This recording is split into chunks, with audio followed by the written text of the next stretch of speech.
Good day everyone, my name is Luna and today I'll be talking about my speech entitled Being Honest Has More Cons than Pros. What do you think about being honest? I think being honest has more pros because if you're not honest, you can lead to make misunderstanding and big problems. However, some people think being honest has more cons than pros. From now on, I will explain about why they think like that. The first reason is that the people feel sad if you're not honest. If you're too honest. For example, your friend buy new clothes that you think very strange and you said that's strange, then your friend might be hurt.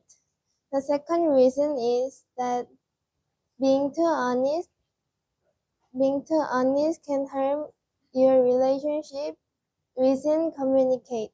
This is the reason why some people think that being honest has more cons than pros. Thank you for listening to my speech.